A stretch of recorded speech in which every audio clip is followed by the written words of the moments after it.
Gente, olha só essa história aqui. Fui fazer uma depilação masculina e vocês não têm noção o que aconteceu. Aqui na minha cidade eu sou bem conhecida. A minha cidade é uma cidade grande. Assim, todo mundo me procura para poder fazer depilação. Eu faço todos os tipos de depilação, tanto perna quanto virilha, tudo. E eu faço depilação tanto feminina quanto masculina. E teve um certo dia, eu ali com a minha agenda cheia, um cara me ligou e falou para mim que ele precisava urgente fazer uma depilação, que ele ia sair, que ele ia pra praia, então assim, ele queria todo depilado. E eu falei pra ele que como a minha agenda estava assim muito cheia, o que eu podia fazer pra ajudar ele é encaixar ele assim no último horário, depois que eu atendesse todo mundo. E ele falou que não tinha problema nenhum, o importante era eu conseguir atender ele. E eu marquei pra ele às 6 horas da tarde, e quando deu 6 horas da tarde, ele chegou lá. E pensa num homem lindo, mas lindo mesmo.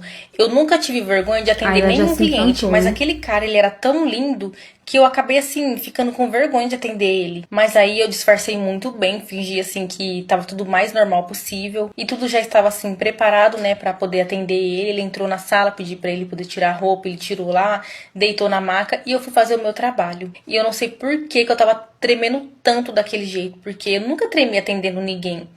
E eu comecei a passar a cera quente ali nele. E eu toda me tremendo ali passando a cera nele. A tromba de elefante dele não era tão grande assim mole. Mas quando a tromba de elefante dele começou a crescer, que foi aquilo? Pensa numa tromba gigante. Eu nunca vi uma tromba de elefante daquele tamanho.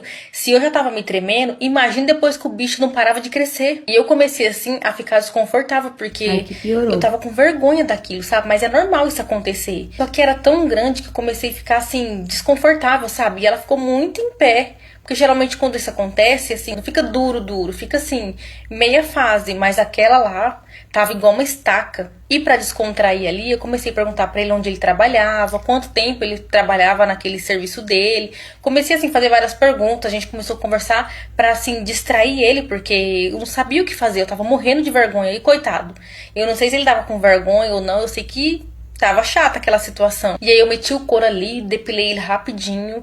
E ainda bem consegui terminar assim o mais rápido que eu pude. Aí deixei ele na salinha ali pra ele poder se trocar, sair da salinha e fiquei esperando ele lá fora. E ele foi, fez o pagamento. Ele me agradeceu assim bastante por eu ter conseguido um horário pra ele. Ele foi embora e eu fiquei assim ali pensando, né? Coitada da mulher que fica com homem daquele. Ou ela ia passar muito bem, ou ela ia passar muito mal. Gente, eu achei assim que o profissionalismo dela foi excelente. Por mais que ela estivesse nervosa, ela soube disfarçar muito bem. E eu acho que os dois ficaram com vergonha ali da situação, né? Mas isso realmente acontece. Essa foi a história de hoje. Se você gostou, me segue aqui. Curte, comenta, compartilha. Eu vou deixar a arroba dela. Lembrando que ela interpreta história de seguidores. É um prazer ter você aqui. E até o próximo vídeo. Tchau!